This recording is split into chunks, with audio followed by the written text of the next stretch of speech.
Lockdown की स्थिति में कैसा है माह रमज़ान, आइए मिलते हैं मौलाना हंजला से।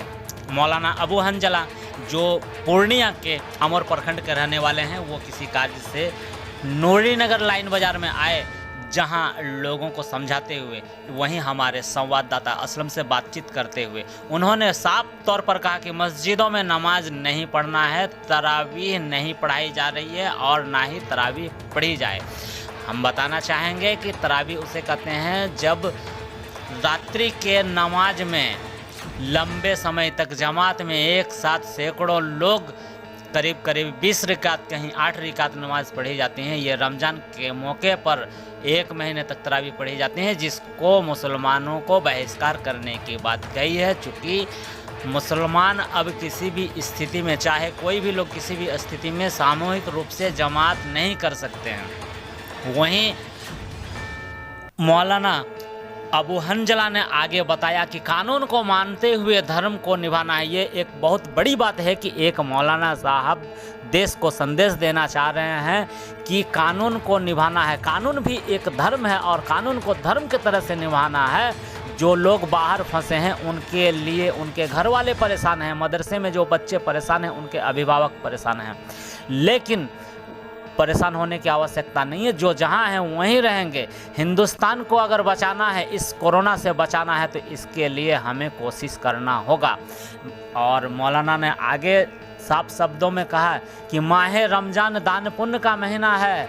खैरात बांटे जाएंगे, दान बांटे जाएंगे, व ज़कात फितरे निकाले जाते हैं। लोग अपने संपत्ति से, अपने जेवर से जो दान निकालते हैं 2.5%, उस पर उन्होंने बात कही कि दान पुण्य करें, डिस्टेंस बनाकर दान पुण्य करें, बिना ज़रूरत घर से बाहर ना जाएं, आप फिजूल खर्ची ना करें और ना ही बाज़ार में पैसे खर्च करें। अगर आपके पास कुछ पैसे हैं तो उस पैसे को दान करें और बिना ज़रूरत घर से बाहर ना जाकर आप अपने आसपास में उस गरीब तक जाने की कोशिश करें जिनको काफ़ी दिक्कतें आ रही हैं पैसे को लेकर, खान पान को लेकर, उन लोगों के नज़दीक जाने कही। वहीं मौलाना ने आगे ये भी कहा कि धर्म जात ना देखे। कोरोना किसी भी प्रकार से धर्म और जाति को नहीं देख रहा है, वो सिर्फ इंसानों पर हमला कर रहा है। इसीलिए कहीं ना कहीं आप एक अच्छा इंसान बनकर इंसानों को ही मदद करें। ये मौलाना अबू हंजला का ये कथन है। और सचमुच ऐसे मौलाना अगर देश में आते हैं आगे, तो सचमुच इस कोरोना को हराना कितना आसान होगा।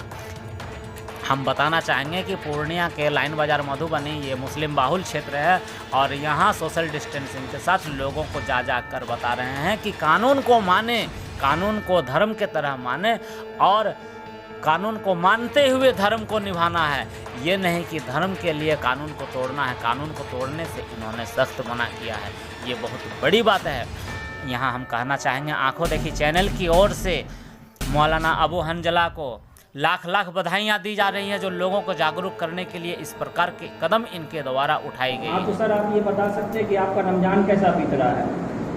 रमज़ान तो वैसे अल्लाह का शुक्र है कि ठीक बीत रहा है, लेकिन फिर भी लॉकडाउन की वजह से जो परेशानी इस वक्त जो हालात हैं, हम लोग सोच रहे हैं कि क्या करें। लॉकडाउन तो 3 तारीख के बाद ख़त्म होने के बाद थी, लेकिन उसके बाद फिर बढ़ा दिया गया है। तो हम लोग बहुत ही परेशान हैं कि रमज़ान किस तरह के बीतेगा, क्या करें। फिर भी जिस तरह होता है हम लोग जहाँ तक होता है कोशिश करके कानून को मानते हुए जो है मस्जिदों में नमाज नहीं पढ़ने के बजाय अपने अपने घरों में नमाज़ पढ़ रहे हैं, तरावी भी अपने अपने घरों में पढ़ रहे हैं। अच्छा सर, आप ये बताइए मुझे कि अभी रमज़ान चल रहा है और रमज़ान में तरावी एक ऐसा चीज़ है जो कि हर मुसलमान तरावी का नमाज अदा करता है। क्या मस्जिदों में तरावी की नमाज अदा हो रही है? नहीं, देखिए नमाज तो वैसे मस्जिदों में ही अदा होनी चाहिए, तरावी भी अदा होनी चाहिए, लेकिन कानून को भी मानना ज़रूरी है। लिहाजा कानून को मानते हुए हम लोग इस वक्त जो है अपने अपने घरों में नमाज़ पढ़ रहे हैं और तरावी की नमाज भी हम लोग अपने घरों में ही अदा कर रहे हैं। और ये जो लॉकडाउन चल रहा है तो इसमें आप लोगों को किन किन दिक्कतों की सामना करनी पड़ रही है? लॉकडाउन की वजह से सबसे बड़ी बात तो ये है कि लोग एक दूसरे से नहीं मिलजुल पा रहे हैं। बहुत सारे लोग अभी ऐसे हैं जिनके बेटे और बेटियां जो बाहर कोटा वगैरह में या और भी जो मदरसे में पढ़ने वाले बच्चे वो फंसे हुए हैं, तो बहुत परेशान हैं क्योंकि उनके माँ बाप चाह रहे हैं कि हमारे बच्चे हमारे घर आ जाएं, लेकिन लॉकडाउन की वजह से वो बच्चे उन माँ बाप के पास आ नहीं पा रहे हैं और माँ बाप भी परेशान हैं अपने बच्चों के लिए और बच्चे भी परेशान हैं अपने घर जाने के लिए। बड़ी परेशानी है। क्या आप लोग सरकार की इस पहल से खुश हैं? देखिए, हकीकत बात तो ये है कि खुश नहीं है, लेकिन सवाल ये है कि ये ऐसा बीमारी है, ऐसा मामला है कि इसमें पूरी दुनिया जूझ रही है और सब लोग परेशान है, खा वो हिंदू हो या मुस्लिम हो, इसमें हर छोटे बड़े लोग परेशान हैं। तो इस वक्त हम लोग चाहते हैं कि हिंदुस्तान को बचाना है और हम समाज को किस तरीके से इस तरीके की बीमारी से बचना है। तो हम लोग एक दूसरे से मिलजुल कर इस बीमारी से बचने के लिए इस कानून की पालन कर रहे हैं और हम लोग चाहते हैं कि कोई भेदभाव नहीं हो, आपस में कोई मज़हब की जात पात की बात नहीं हो। जो भी अगर इस तरीके से बीमारी कोई किसी को हो जाता है तो बीमार से नहीं रहना, बल्कि जो बीमारी का जो उपाय है कि वो बीमारी कैसे खत्म हो, उस उपाय को हम लोग को कोशिश करके दूर करने की कोशिश करनी चाहिए। ये माना जाता है कि ये जो रमज़ान है इसमें ये मुसलमानों का बहुत ही महत्वपूर्ण त्यौहार है। इसमें लोग रोज़ा रखते हैं, नमाज पढ़ते हैं, तो क्या ईद की नमाज होगी? देखिए, आपको कैसा लगता है? वैसे हालात जैसे इस वक्त देखने को मिल रहा है तो हम लोगों को नहीं लग रहा है कि ईद की नमाज़ हम लोग अपने ईदगाह में जाके पढ़ेंगे। लेकिन अगर खुदा ताला का अगर हुक्म हो जाए और ये बीमारी इससे पहले ख़त्म हो जाए और खुदा को ये पसंद आ जाए आदा और कि रमज़ान का महीना जो हुआ, लेकिन ईद की नमाज़ लोग कि रमज़ान का महीना जो हुआ, लेकिन ईद की नमाज़ लोग मतलब ईदगाह में जाके अदा करें तो अलग मसला है। लेकिन जो हालात इस वक्त देख रहे हैं, बीमारी जिस तरीके से पूरी दुनिया में फैल रही, तो हम लोगों को नहीं लग रहा है कि ईद की नमाज़ ईदगाह में जाके पढ़ सकते हैं। तो हम लोग भी सब्र से काम ले रहे हैं। जिस तरीके से नमाज़ अपने घरों में अदा की है, तरावी अपने घरों में अदा कर रहे हैं, तो इंशाअल्लाह ईद की नमाज़ भी अपने घरों में अदा कर लेंगे। अच्छा, आप अपने तरफ से जनता को क्या सूझ देना चाहेंगे, आप सुझाव देना चाहेंगे इस कोरोना वायरस के लिए? हम जनता को यही सुझाव देना चाहते हैं कि बीमारी तो खैर बीमारी है और ये बीमारी किसी को भी हो सकता है और कहीं भी हो सकता है। इसमें ये चीज़ नहीं होनी चाहिए कि ये बीमारी मुस्लिम लेकर आया है, या ये चीज़ नहीं होनी चाहिए कि किसी हिंदू ने बीमारी लेकर आया है।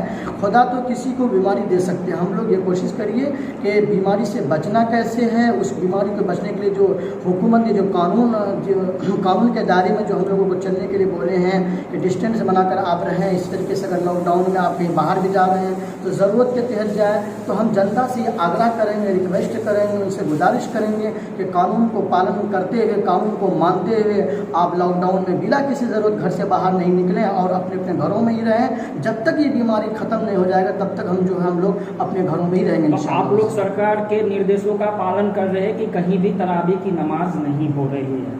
नहीं, हम लोग पूरा जो है सरकार के जो है निर्देश के पालन कर रहे हैं, इंशाअल्लाह करते रहेंगे। हम लोग अपने घरों में ही नमाज अदा करेंगे, तरावी अपने घरों में पढ़ रहे हैं। ये बताइए कि आप जो घरों में नमाज अदा कर रहे हैं तो क्या आप लोग जो है दूरी डिस्टेंस को पूरा कर रहे हैं? आप लोग जो हाँ। सरकार की तरफ से निर्देश दिया गया है कि 1-1 मीटर की दूरी पर रहना है, तो आप लोग नमाज कैसे अदा करते हैं? जी, हम लोग बस सरकार के निर्देश के तहत जिस तरीके से कहा है कि दूरी बना कर रहे हैं, तो हम लोग दूरी बनाकर 2 से 3, 4, 5 लोग ही नमाज अदा कर रहे हैं अपने घरों में। जी सर, आपका शुभ नाम क्या हुआ? मेरा नाम अबू हंसला हुआ। जी, हम आपको देखने बात करने के लिए बहुत